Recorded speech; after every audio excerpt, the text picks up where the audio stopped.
পশ্চিমবঙ্গের ৮৬ বছরের এই বৃদ্ধা নিজে হাতে সিঙ্গারা বানিয়ে মাত্র ২.৫ টাকায় বিক্রি করেন। নাম তাঁর সুরবালা মণ্ডল।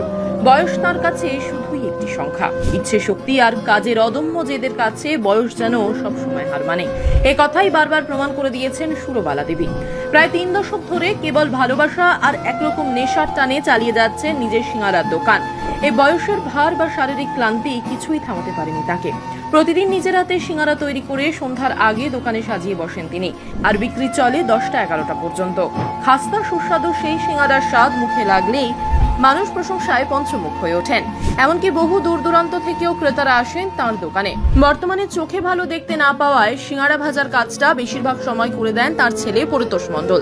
তবে সিঙ্গারা বানানোর দায়িত্ব তিনি কারো হাতে ছাড়েন না, কারণ সেই একই স্বাদ ধরে রাখতে চান তিনি। কোচবিহার জেলার তুফানগঞ্জ মহকুমার এই বৃদ্ধ গত 30 বছর ধরে নিজের এই দোকানটি চালাচ্ছেন। আজকাল যেখানে 50-60 বছর বয়সেই অবসর আর রোগবালাই নিয়ে ব্যস্ত হয়ে পড়ি আমরা, সেখানে সুরবালা দেবী দেখিয়ে দিয়েছেন বয়স তার কাছে কিছুই না। এলাকার বাসিন্দা সুনন্দন কর বলেন, শুধু সিঙ্গারা নয়, এই দোকানে আরো অনেক কিছু পাওয়া যায়, কিন্তু 2.5 টাকার এই সিঙ্গারাই সব থেকে বেশি জনপ্রিয়। সিঙ্গারা বানানো শেষ হওয়ার সঙ্গে সঙ্গে মুহূর্তে বিক্রি হয়ে যায়।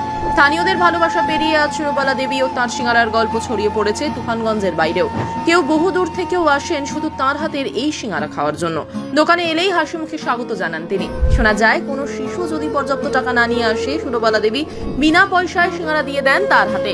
গ্রামের বাসিন্দা মানসী মণ্ডল বলেন, সিঙ্গারা দিদা আমাদের মেয়েদের কাছে অনুপ্রেরণা। অসুস্থতার কারণে আমি কখনো তার দোকান বন্ধ থাকতে দেখিনি।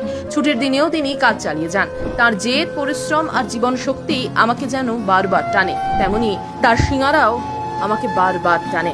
আজকের দিনে 2.5 টাকায় এত সুস্বাদু খাবার পাওয়া যাবে তা ভাবতেই পারিনি। এই বয়সেও কেন দিনরাত খেটে চলেছেন সুরবালা দেবী? তার কি সংসার চালানোর সামর্থ্য নেই? জবাবে তিনি হেসে বলেন, আমি যদি কাজ ছেড়ে বাড়িতে বসে পড়ি, শরীর তাড়াতাড়ি ভেঙে পড়বে, হয়তো বেশি দিন বাঁচবই না। রান্না করতে ভালোবাসি, মানুষকে খাওয়াতে ভালোবাসি, জীবনের শেষ দিন পর্যন্ত কাজ করতে চাই। তিনি শুধু সিঙ্গারা বিক্রি করেন না, বিক্রি করেন জীবনের শিক্ষা। সুরবালা দেবী আমাদের অনুপ্রেরণা।